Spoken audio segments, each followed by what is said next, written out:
One, two, three, and we're live. Fantastic. Hello, everyone. Welcome to the December edition of Astronomy on Tap. Since pandemic is raging on, we could not all go to a pub, so the pub, or if you will, rather the science, came to you. Today we've got a very special speaker, Angaran. If you don't mind telling us a couple words about yourself, please. Hi, I'm Angaran, and yeah, thanks for the nice introduction. And I'm a theoretical cosmologist. I work on early universe cosmology, and right now I'm a visitor at the University of Cambridge. Fantastic. Thanks a lot. Right. On that note, we're going to quickly move on to our committee. Haley, you're up. Hello, my name's Haley. I'm a postdoc in the maths department here at Cambridge, and I like cosmology and numerical relativity. Awesome. Annabelle? Hi, I'm Annabelle. I'm a second-year PhD student at the Institute of Astronomy in Cambridge. I'm working on black holes and black holes at the center of clusters of galaxies. Awesome. Thank you. Johnny? Hi, I'm Johnny. I'm also a second-year PhD student at the Institute of Astronomy, and I study planetary evolution. Awesome. Finally, I am Asha. I'm a third-year PhD student at the Kavli Institute for Cosmology, and I work on galactic evolution. I'm going to be your technical MC for today, so if anything goes down wrong, you know who to blame. So on that note, we're going to give it up to Angaran. Please do share your screen, and the rest of us will disappear, hopefully, into muted Zoom silence. Awesome. Let's hope. Yep. Fantastic. Everything works. Everyone could see everything? I hope. So yeah. So as I said, I'm going to be talking to you about early universe cosmology, which is the sort of stuff that I work on a daily basis, or try to. And I'm hopefully going to be able to explain to you this theory of cosmological inflation, which we think happened in the early universe, and some potential alternatives to it. So yeah, just a little bit about me. If you're interested, I have a Twitter and a GitHub page, which will be coming up soon, hopefully, which you can find tweets and some general information about me. So yeah, cosmology. What is cosmology? In a brief nutshell, cosmology is basically the study of our universe. And to sum it up, I found this great picture online, which basically shows you how our universe started and where it is right now, 13.7 billion years on. And what we as cosmologists do is work on these different stages of the universe's evolution. And I'm going to now sort of explain my journey to working on this stuff. So just a brief introduction. I'm a British citizen, and my parents are Sri Lankan Tamil. They came over from the UK, and I was born, and my sister a few years after me. And I went on to do a degree at the University of Cambridge, and I was very lucky to have a very great supervisor, Kathy Clark, who's actually one of the reasons why I'm back at Cambridge visiting now. And then I went off to do a master's under Dr. Tim Clifton, who's an expert in cosmological gravity. And then I became a student of Dr. Will Handley, who's a Royal Society Research Fellow. And now I am working on early universe cosmology with Will Handley and a few others, Professor Anne-Christine Davies and Chandrima Ganguly, who are both at DAMPT Cambridge. So what I work on is actually in the very early universe, so at the very fraction of a second, potentially after the Big Bang. And I try to work on this stuff with a fairly sort of agnostic mindset, but try to have fundamental physical principles to motivate my studies.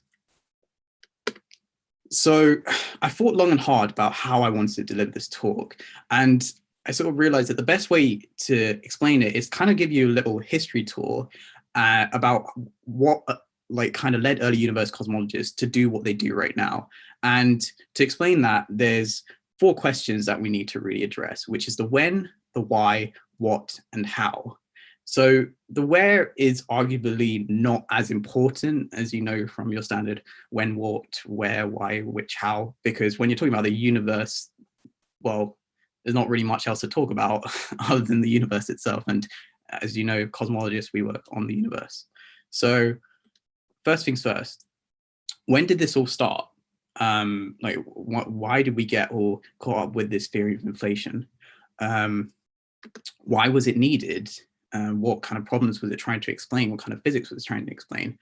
And what were the problems that we were trying to address, and how do we go about trying to explain the problems that it's addressing? So first of all, I want to ask you, like, what do we see when we look at the night sky? And there's a nice Slido poll organized, thank you by the AoT group here, who have made a poll for you to go and answer this question. So you have a few options, and just want you to tell me what you guys think.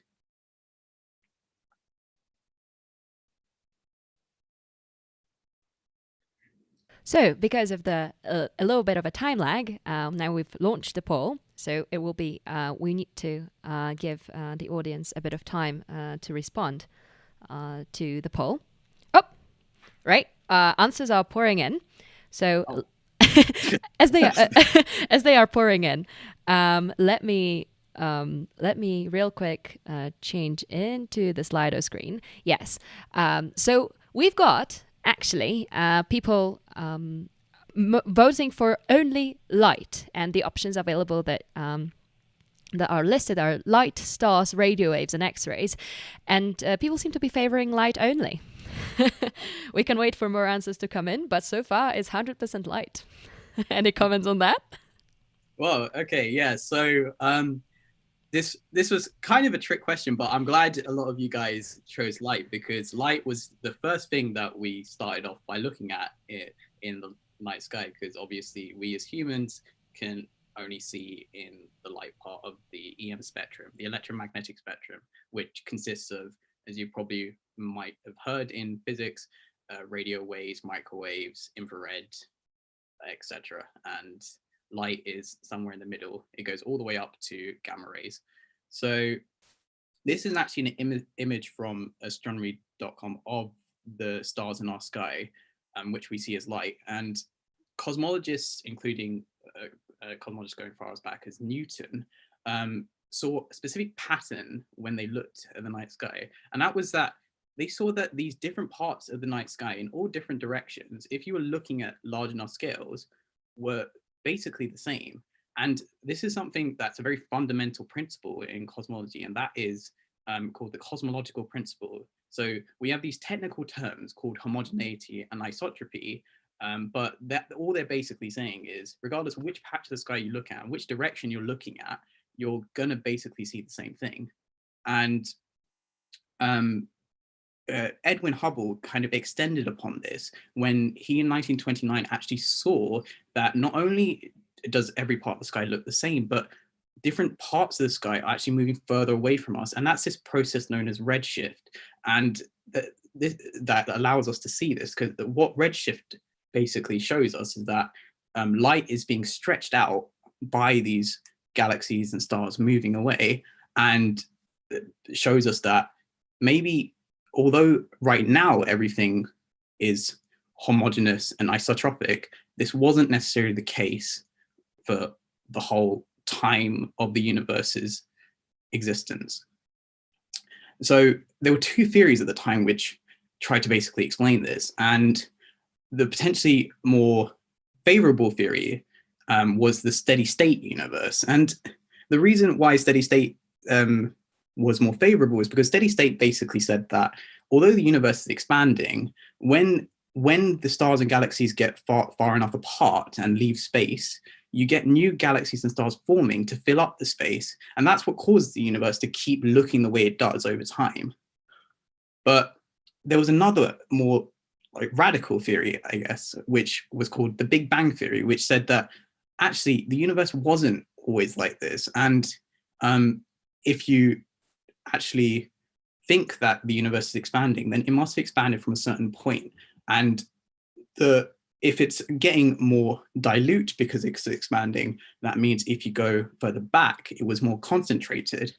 And we would think of this as a highly initial dense state.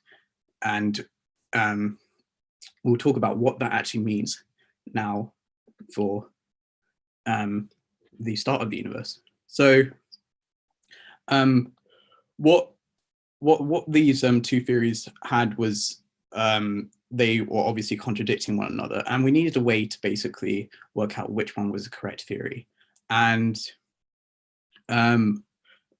we needed another way of distinguishing between the two. And if you think about it, we have only really been at this point looking at the universe in the light part of the electromagnetic spectrum. But if you were Superman and you could look at the electromagnetic spectrum in other aspects such as X-rays, or potentially even more like microwaves, then you would see something slightly different. And this is actually what Arno Penzias and Robert Woodrow Wilson did back in the 50s and 60s. And they found that when you look in the microwave part of the spectrum, you see this background radiation all around us. And the thing is, when you look at this background radiation, it's a perfect thermal black body spectrum. And this is just something that only the Big Bang model could explain. So it was a paradigm shifting discovery, because we'd gone from thinking potentially this more favorable steady state universe was not the actual model for our universe. And the Big Bang cosmologists were popping champagne and getting ready to win prizes for their work. So yeah, now we have to go on to, so how do we go about explaining the Big Bang? Well, this is where, the likes of Hawking and probably other people you've heard of in the news, such as Roger Penrose and George Ellis, came in, and they showed us that if you have an expanding universe right now, that means that it must have expanded from a point. And if you actually go back far enough in time, this infinitely dense point is known as a mathematical singularity. And these singularities, they showed, would actually a general result that you would see if you used general relativity, which is Einstein's theory of gravity.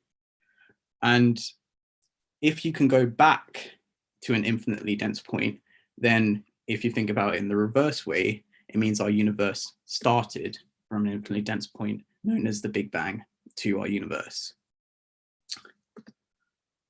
But there are a few issues with these models.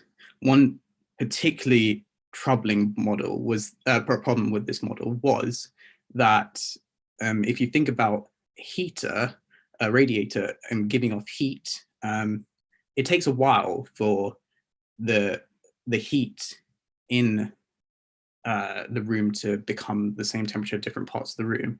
And this is known as the horizon problem in cosmology. So actually, if you take Einstein's field equations from general relativity and you solve them explicitly, you show that the universe is about 380,000 years old after the Big Bang. And for some reason, it looks the same at all points, but that's not really possible if the universe is so large, because if you imagine a radiator heating up a room, it doesn't do that instantaneously. In the same way, our universe couldn't have heated up the different parts of space-time to the same temperature. So that was one problem, which we call the horizon problem. Another thing that we found when we did more specific measurements of the cosmic microwave background and other external measurements is that we saw that the universe was very flat. And this is something that is actually a fairly big problem, because in the equations from Einstein's gravity, a flat universe is actually a very unstable point. So a flat universe will lead to this runaway effect where you have a growth of curvature, and we if you have a small deviation from flatness. So we need a way to explain why the universe was driven to this flat point. And another more speculative theory is that according to like our high energy theories, which try to explain what happens when you unify the fundamental forces, electromagnetism, the strong and weak force, and gravity, you have these exotic particles. So some of these theories, such as the grand unified theories and superstring theory, which is an attempt to unify gravity with the other three fundamental forces, predict these particles. One specific one is the magnetic monopole, but we didn't see any of that stuff. But as you saw earlier on, in that diagram that showed you for cosmology, the overarching picture of cosmology, the further back in time you go, the higher energy you have. So we know that if these theories are correct, then we should be seeing some of these particles. So we've somehow misplaced them. So this is where we had to come up with a resolution to the Big Bang. And there was a race that was on after the work of Hawking and Penrose and Ellis to go and try and resolve these problems. And this is where Alan Guth stepped in, and he actually wanted to try and tackle the exotic particle problem. So he wanted to see why we don't see these magnetic monopoles. And he thought, okay, well, if I took a very small region of space-time and I expanded it very fast, then the very small part of that space would have had very few particles in the first place, and then the particles would be diluted. And this is what he termed as cosmological inflation. But it was then quickly realized that not only does this theory explain the magnetic monopole problem, it also explains, it gives a solution to the horizon problem about the universe looking, about the universe having the same temperature at a certain point in time, and also the flatness problem. And this is what Andrew Lind and Paul Steinhardt were able to uncover using the theory of inflationary expansion. And so now we have a slight modification to our Big Bang model, where we go from a Big Bang to the inflationary expansion to the cosmic microwave background, and then we use general relativity to go from the cosmic microwave background to the universe.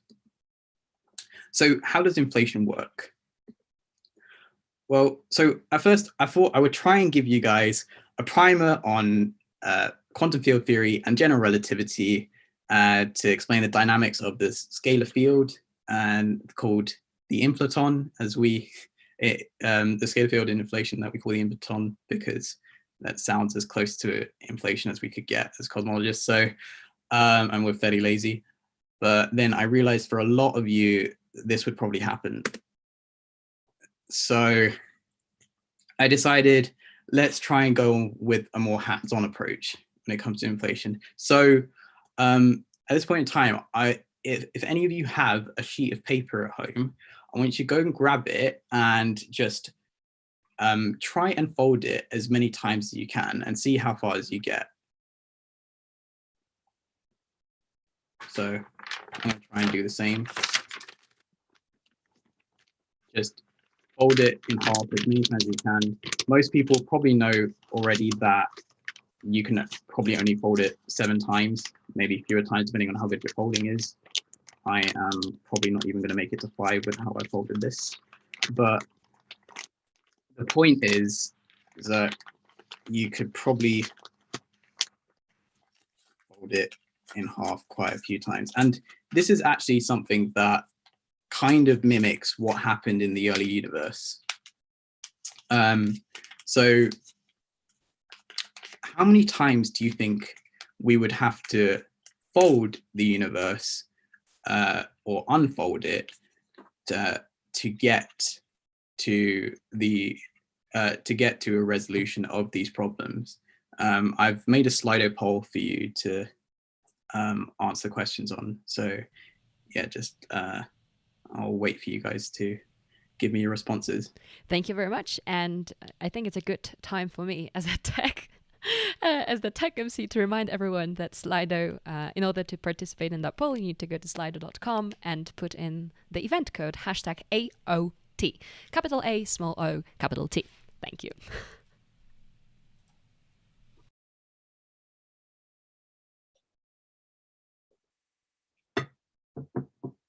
So as time goes on, we actually have answers pouring in. So the answers that we have so far, there is a lot of variation. 6 people answered so far, and we have an equal win of 5,000 and 5 million times. It took me a while to count the zeros. I'm so not used to not using 10 to whatever. Probably should use standard form or something, but yeah. Oh, wait, now we have an even split. We've got 5,000, 5 million, and 5 billion times taking an equal number of votes. So I think the audience is fairly divided in terms of their, if you will, instinct. Yeah. Okay. Those seem like fairly intuitive answers, but actually, when it comes to solving these equations, we only need the universe to have expanded 50 times, roughly. And yeah, that's quite crazy, isn't it? You'd think, oh, this massive expansion, this universe, like you'd want it to expand a lot more. But according to our equations, thus far at least, we only need about 50 e-folds. So an e-fold is something just expanding by about 2 times. E is about 2.7. So I'm a cosmologist, so I don't really care about the 0.7 part. So yeah. What's great about these 50 e-folds of inflationary expansion is that they literally, from this simple addition to the Big Bang model, resolve not only the Rayleigh problem, but the horizon problem and the flatness problem. So we get to our CMB, our cosmic microwave background, which is homogeneous in terms of its temperature, and a universe which is very flat. And we get rid of these, we explain why we don't see these magnetic monopoles or other exotic particles. But there's a bit more. Inflation also predicts something else, which is one of the reasons why it's so favored as a theory by the community. And that's that it predicts these small quantum fluctuations in this inflationary region. And these quantum fluctuations are actually what give rise to our galaxies that we see today. So these small fluctuations, when we observe the CMB, we see as these small little deviations in this homogeneity. And these deviations are literally about 10 to the minus 6 Kelvin, like 1 in 10 to 6 parts. That's very minute, but thanks to advancements in our instrumentation and stuff, we were able to take the results from COBE and extend upon them and magnify this cosmic microwave background even more. And we've actually gone even further than that recently with Planck. And now we can understand these quantum fluctuations on a very, very detailed level. And this is a brilliant triumph for inflation, because inflation predicted this before we'd even seen it. So things are looking good for inflation. So what's the catch? Well, there's still a few more open questions that remain, because otherwise I'd be out of a job, and so would a lot of other people. So there've been like quite a few things that have come up, which is that our approaches to understanding inflation have been what we call semi-classical, at least thus far. And what that means is that we've been using things that we understand from a more classical perspective, such as general relativity, which don't work with these weird quantum effects that we get with quantum field theory and stuff. But we sort of sprinkle in a bit of quantum mechanical analysis, but it's not really a fundamentally quantum theory, or at least the way we developed it. And this has been a big talk of the community, because there seems to be a bit of problems when we try and understand inflation from more quantum mechanical perspective. And that's currently an active area of research. And there have been quite a lot of advancements recently, but there's still a long way to go. So that's one thing. We need this more quantum mechanical analysis, because otherwise we're not really going to understand a theory that brings quantum field theory and general relativity together if we don't understand inflation in that context. Then there's the other thing. What actually happens after inflation? This is something that is still kind of an area of research that needs to be explored a lot more. And there's various debates going on what actually happens when you have inflation in the early universe. Some people believe in this thing called eternal inflation, which is where you have different parts of a much larger universe which keep inflating, and that's what we call eternal inflation. And from that, you can have things like crazy things that you see in Doctor Strange movies and other Marvel movies, and that's what we call things like the multiverse, which, yeah, you think you'd only see in movies, but there actually seems to be some sort of scientific validity depending on how you view things. And another thing is that we don't really know what kind of started the whole thing off. Like, yeah, we understand now how to go from inflation to the cosmic microwave background, but we don't really know why inflation happened in the first place. There are some theories that quantum theories of gravity which say that you can get this inflaton which causes inflation from these high energy theories going down to a lower energy, but it's still up for debate. And this was sort of some of the work that Hawking and other people did by trying to understand inflation from a more quantum mechanical perspective. And then there's another slight issue, which is we've been talking about things on the electromagnetic spectrum, but as you may know, recently we were blessed to get an amazing detection of gravitational waves, which actually opens up a massive new field of physics and observations that allow us to see the universe in a completely different way than we did before. And inflation actually predicts something in terms of these gravitational waves that we detected back in 2016 for the first time. And it says that in the cosmic microwave background, we should see a little detection of these gravitational waves, which we call B modes. But we still haven't found it yet. Despite all these amazing instrumentation that we developed, we still are struggling to find that. So maybe this means that we need an alternative. And like, this is where some of my research is currently going in. And so how can we explain the observations from the cosmic microwave background? Because that was the problem that started off this whole idea for inflation. And one of those is, well, maybe instead of actually expanding the universe, a very small part of the universe, to a big region, which then gave us the universe as it is today, maybe we can just start off with a big universe and making it smaller so that these different parts could then look the same. And then there's another potential idea. Well, what if maybe physics didn't work the way we think it did in the early universe? So the limit that stops the radiation from becoming the same temperature in the early universe is actually the speed of light. Well, what if we change the speed of light? This is known as the varying speed of light theory, which was developed by a few physicists back in the 20th century. And one of the major proponents of it was Jaume Magejo at Imperial. And well, maybe there are other ideas we just haven't thought of. So I invite you to give me some, ask me whether you've thought of any potential ideas which could be a way to resolve these issues.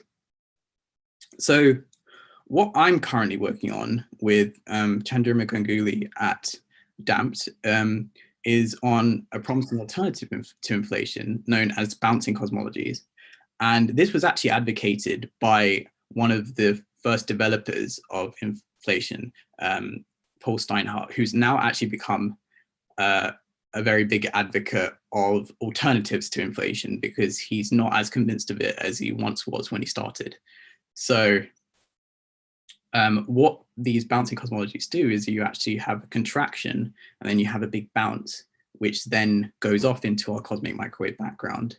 And what I'm trying to work out at the moment with Chandrima is actually whether these two things are the same, because it turns out, and actually some of these equations are on my whiteboard just behind me, that these equations are actually very similar. So maybe there's something that we missed. And these things called dualities are very common in physics, where different theories are actually the same thing, just there's a slight coordinate transformation to compare the two. So that's my talk, and I hope I've inspired you to either learn more about inflation or potentially come up with an alternative that can do something better than it already does. Thank you. Thank you very, very much for a fantastic talk. So what's going to happen now? Great, thanks for stopping the share. Now I need to make sure that, yeah, I've got you back in the gallery view. Fantastic. So what's going to happen now is we've got a couple of questions from the audience on Slido. So if you don't mind answering them, and if needed, probably we'll ask you to share the screen again. So I will go back to Slido. And the first question we have is from Lisa. Let me just mark it at the top of the page. And the question is, if the universe is flat, does it mean that black holes don't curve the space? Right. Okay. So this is it's a very good question. So we say with general relativity that black holes curve space-time, but this is different from the universe's curvature. And maybe that's something maybe I should have explained. The universe has what we call an intrinsic spatial curvature. And if I actually share a screen with an image to maybe try and explain this, and it's ironically what my first paper was on. So,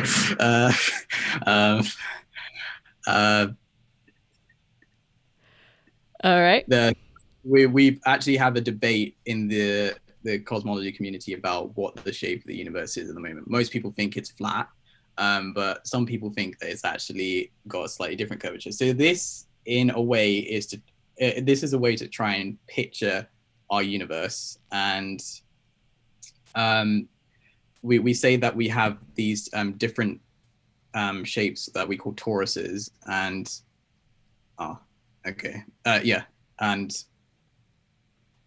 this is different from the space-time that black holes curve. So black holes do still curve space-time, but they don't curve the universe's curvature overall, if that makes sense. Yep, I believe it makes perfect sense.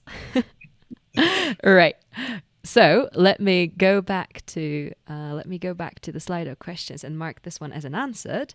Then we've got the next question coming from James, who asks, there are many theories for the end of the universe. Which is your favorite?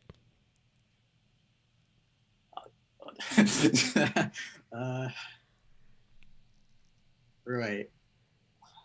That's a hard one.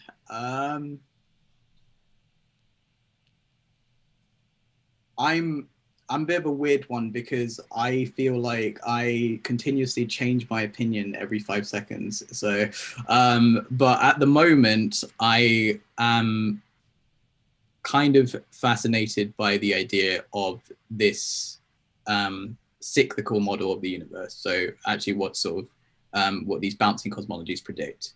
And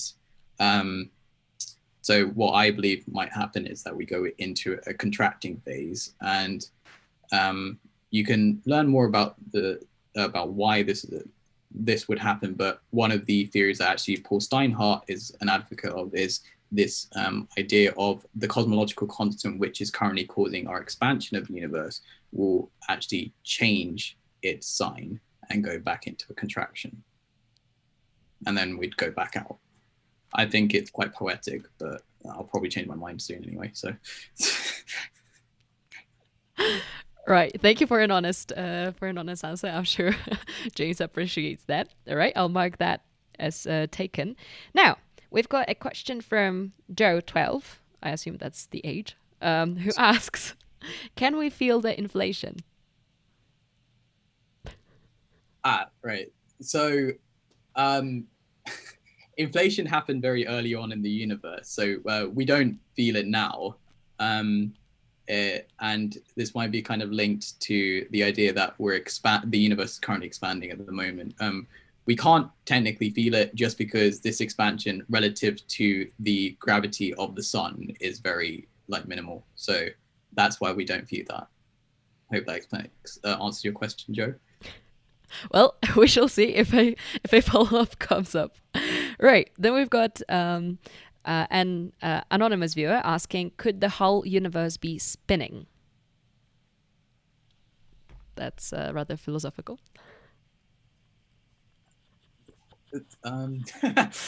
Yeah. Also, one thing you quickly realize with the Astronomy on Tap talks is that when you happen to be working on a fairly cool topic, inflation, you get to be asked a lot of cool questions too. Yeah. Well, I guess the point is, if the universe is spinning, we wouldn't know it. In the same way that we didn't know that the Earth was spinning until I guess we knew before we left for space, but you can't tell that the Earth is spinning unless you're outside of the body that is actually spinning, right? And that's just because of your relative frame of reference that you might have come across in physics. But maybe, yeah, if I was some sort of mystic being who could leave the universe, I might see a spinning universe. But Hawking also quotes in A Brief History of Time that we might be on a universe which is on the back of a tortoise shell or something. So yeah, could literally be anything. So So before we move on to, I think, the last question that we've got from the audience, you mentioned Stephen's Brief History of Time. It might be a little bit of an ambush for you now, but I was wondering, do you happen to have any off the top of your head book recommendations, popular science book recommendations for the audience? Because inflation is obviously you gave us a lovely talk from bottom up in terms of difficulty, but it may not have been enough for everyone to get our heads around it. Do you happen to know any popular science books that could be a good introduction? Of course. Some books I'm actually want to get my teeth into, hopefully with the Christmas break. One book that was released by Jim Peebles recently. I've forgotten what it's called. Maybe somebody here can help me. It's Cosmology Century or something. Cosmology of the Century. Trying to do that. I'm just quickly. Cosmology Century, that's it. An inside history of our modern understanding of the universe. Jim Peebles is very well respected in the community, and he has a brilliant understanding of modern cosmology, so I definitely recommend reading that. Brief History of Time, I think, is a great book as well. And then another cosmology primer. Do I have any that at the moment? Of course, no pressure. As I've said, it sounds a little bit like an ambush. Unfair, unfair question for me. Sorry, it just came to mind when you mentioned Brief History of Time. Yeah, no. There was a recent book as well. Another recent book by Dan Hooper, which has gotten quite a lot of great reviews. So it's called At the Edge of Time, Exploring the Mysteries of Our Universe's First Seconds. So this is literally this talking about inflation and the early universe cosmology that went on there. So Dan Hooper. Yeah. Okay. Yeah, I think the two references give our audience a plenty of ideas for Christmas presents. Yeah. Given that Christmas is coming. So on that note, that's a hint for her as well, because I want that book. So there you go. There you go. You've got a YouTube secret hint. I love that. Right, so we've got one final question from the audience, and I'm not sure how I can understand that, but it comes from Joe, who asked a question before. And it says, do we need a new math for the universe? I think it might be talking about when you said that inflation is still not well understood and physics is different. I hope that's what they mean. Yes, Joe, we need a lot of new math everywhere, basically, and physics. We have a lot of problems going on in cosmology. So please, Joe, if you have the time, come and help us out, because we could probably use it. So yes, a lot more to be discovered, a lot more to be learned. So yeah, I'll see how far I get, then I'll call you. Well, that's fantastic. Thank you very much. I loved your final answer, by the way. It was great. And we do throughout the talks always encourage the interest in science, no matter what age the audience is, because funnily enough, it is called Astronomy on Tap, and in real life we would go into a pub, but in reality what happens is you've got parents who are taking their children along as well, and that's fantastic, right? So who knows? Maybe Joe comes up and helps with the new mathematics. All right, so on that note, thank you once again for a wonderful, wonderful talk, which will, by the way, be soon available in just a brief talk format on our YouTube channel. And now we could move on to the game prepared by Haley. Yeah, so now that we've all had this lovely, lovely talk on inflation, we're going to play a stupid game, as usual. So the way we're going to play this game is you're all going to stay on Slido, and basically I am going to share my screen with some slides. Give me a sec. All right. Okie dokie, we can see the slides. Does that work? Let me real quick check. Yep, I can see the slides. Does YouTube see the slides? Yes, YouTube does too. Fabulous. Too easy. Okay, so this is a game that I made up, and I couldn't come up with a good name for it. So I just called it Early Universe, and the reason I called it that will be hopefully made clear in the set when we start playing. But basically the idea is that I'm going to give you two words or phrases, and you have to guess whether that is an early universe themed thing. This also does extend past that to include just general cosmology and particle physics as well. So keep that in mind. Or another thing, which can literally be anything, and you'll notice there's a very broad spectrum what that other thing is. All right, so can we get the first poll going on Slido, please? Yes. And the first question we have is, which one of these is a German DJ duo and one is an early universe theory? So what you need to do, I can't remember what I put as the question on Slido. You've put name the early universe theory. Okay, cool. So what you need to do is you need to vote for whether you think Mixmaster Universe is an early universe theory or Cosmic Gate is an early universe theory. And if they're not, they are also, the other one is a sick German DJ duo that does some EDM dance tunes if you want to have a boogie afterwards. Yeah, so don't Google this, by the way. I meant to say that before. I think that's obvious, but oh yeah, that's a fair point. So actually, right now I've shown you and your slides at the back in the background of Slido as well, Haley, for your information. And we've got people. It looks like someone has Googled the answer, because the number of votes hasn't changed, but everyone is in favor of Mixmaster Universe now. Everyone's Googling it. As soon as I said don't Google it, they went and Googled it. Doesn't mean that Mixmaster Universe is the correct answer then. It is, yes. No. Mixmaster Universe. Good job. I think it sounds like a bit of a DJ, but it is actually a solution to Einstein's equations, which is used in the kind of theories that Angaram was telling us about these cyclic theories. So it's used in alternative models to inflation. By the way, if I say anything that's wrong, it's very likely because I don't work in early universe stuff. So just pipe up and tell me that I'm stupid if I do. And that means, of course, Cosmic Gate is this very stylish two German dudes who make some dance tunes. So check them out if you want to have a boogie. Very stylish. I love the jeans coat. So good. All right, next question is, one of these is a Japanese 80s video game and one of them is a quasi-particle. So if you don't know what a quasi-particle is, that's fine, neither do I.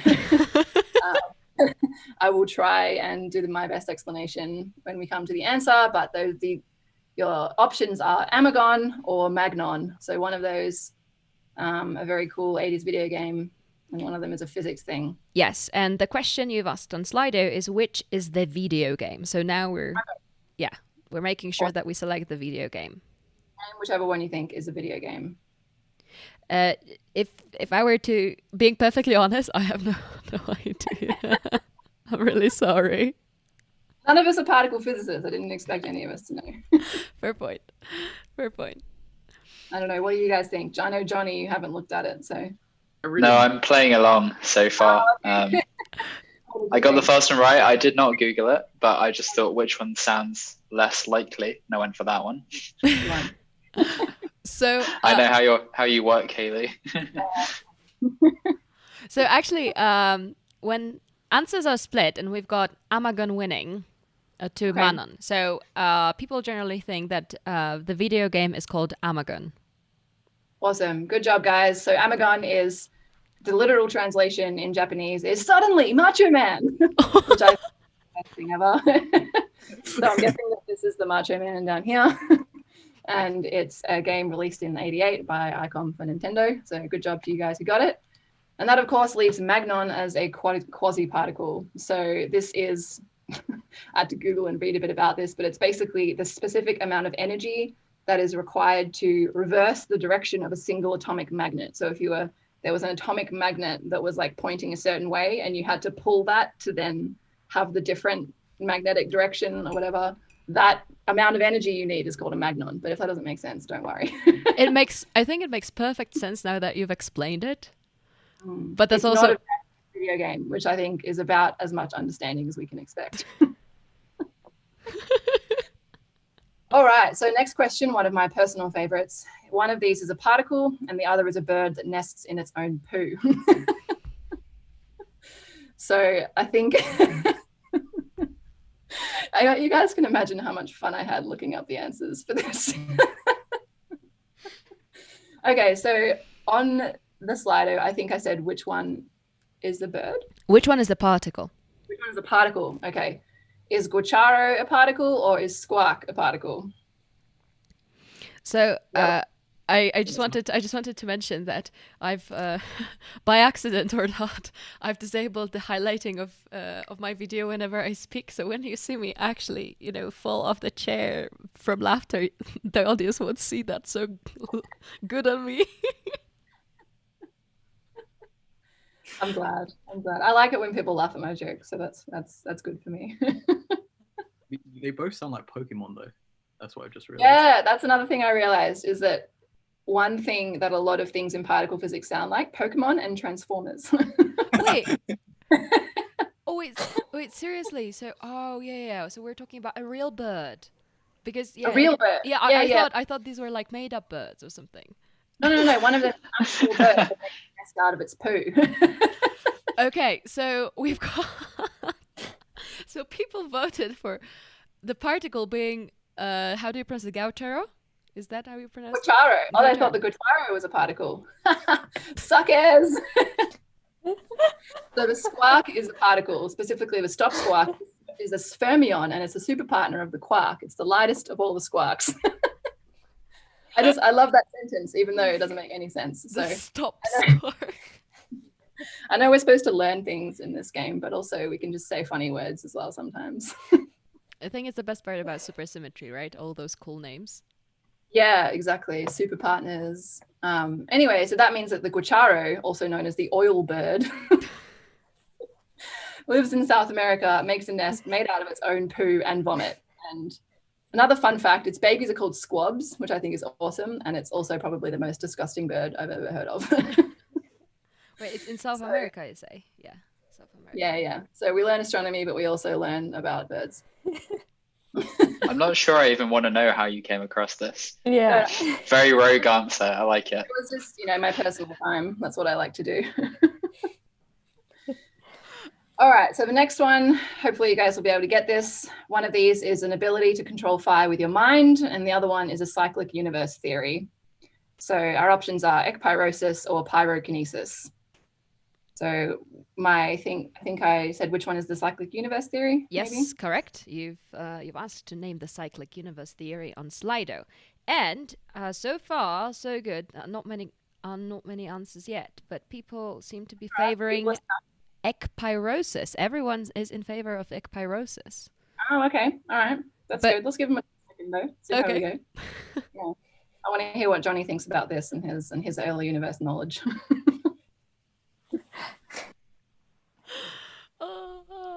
We'll wait until the answer. I'll put my hands there so you can see I haven't changed it. Yeah, I think we're set. Everyone says it's ekpyrosis. Nothing. Oh, damn. Good job, guys. Maybe this one was too easy. But yes, ekpyrosis is a model that's incorporated into some of these cyclic universe theories. And it's named after an ancient cosmological model in which the universe is caught in an eternal cycle of fiery birth, cooling, and rebirth. So that's where where the ancient name comes from, which is pretty neat. And of course, that leaves pyrokinesis being the alleged psychic ability to control fire with your mind. However, there is no evidence that the brain can trigger explosions or fire. And yes, there is an academic reference for that sentence. We all just appreciate that for 1 second. Someone did a study to prove that the brain cannot trigger explosions or fire.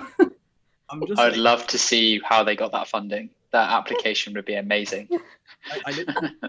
I literally freaked out when I saw Weinberg. I was like, Steven Weinberg dedicated time to this. Maybe. I mean, maybe their experiment was they just sat there and like tried really hard to be able to conclude that they couldn't do it. If there's anybody who's going to do it, it's going to be Steven Weinberg, to be honest. So, yeah. Maybe. I mean, probably not him, but I laughed so hard when I saw there was a reference for that, but I love it. All right, next one. Leading theory of inflation or bread? I'm just going to laugh at my own joke because everyone else is muted and I swear they're laughing as well. I have a dynamic microphone, so when I'm laughing from far away, you can't hear it.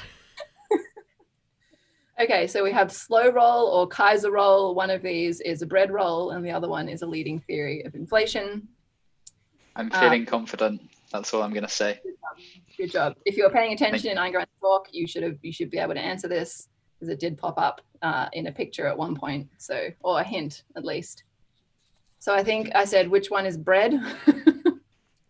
Yeah, you asked which one was bread. Okay, cool. So and we've lost Asha. She's just crying now. Majority of people said that Kaiser roll is bread. Oh, okay. All right. Good job, guys.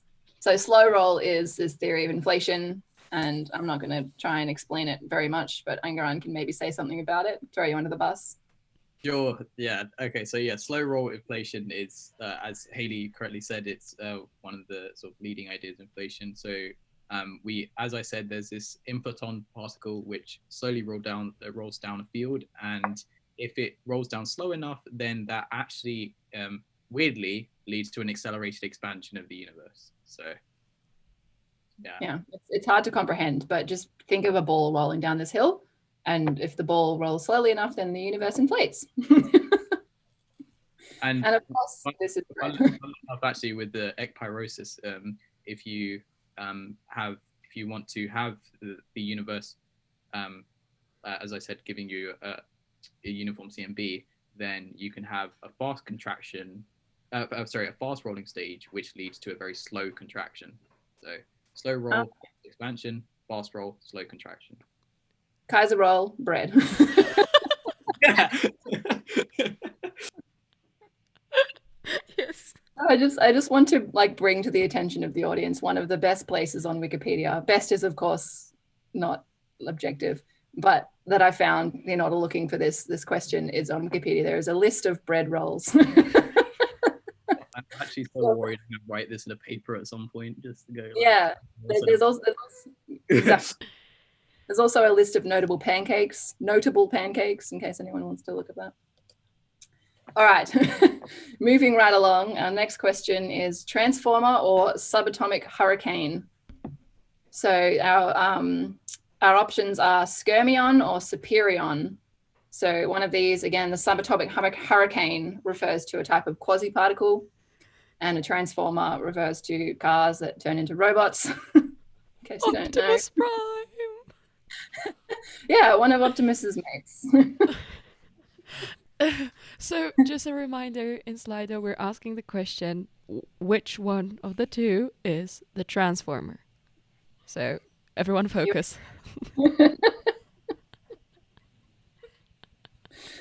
I'm so sorry. I shouldn't be laughing so hard.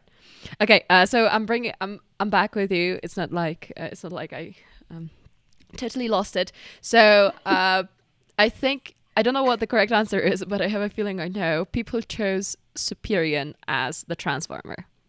Ah, good job. Okay, good job. So a skyrmion is this thing, which looks like a hurricane, I guess. So it's apparently one of the most difficult physics concepts for a human to understand. That's a quote. So I thought I would try and explain it in 1 minute. It's basically a way to model subatomic particles as twists in a quantum field. So you can it's basically just like modeling particles as a hurricane. And I don't know what that means either, but apparently it has some applications for which it works well. So Google skyrmion if you want to know more, because I don't know anymore. But isn't it true that we don't really know how to model a hurricane correctly? I thought that was one of the things that we don't know how to do. I don't detail. know. I'm not a physicist. I mean, you're probably right. It seems pretty complex. But I mean, this is not a literal hurricane. Okay. It's just like a bunch of field lines. And I guess when you draw them, someone probably drew it and said, hey, that kind of looks like a hurricane. I see. Fantastic. And Superion is this guy who is lives in the Transformer universe, and I'm not going to waste time telling you more about how deep I got into this. Yeah, but he's got the red face, right? So he's good. He's with Optimus Prime. Oh, okay. All right. I didn't get deep enough into the Transformer universe, obviously. Why do I know All I know that? is he's a conglomeration of smaller Transformers. Ah, that's why he's a super right. Yeah. Anyway, we're not going to spend too much time on that. Next one, you guys predicted this. Bug Pokemon or elementary particle? So we've got Ledian and Lepton. So one of these is an elementary particle, or a group of elementary particles, and the other one is a bug Pokemon. And you ask for a bug Pokemon Okay. on the Slido. Brilliant. So is Ledian a bug Pokemon or is Lepton a bug Pokemon? I love this game.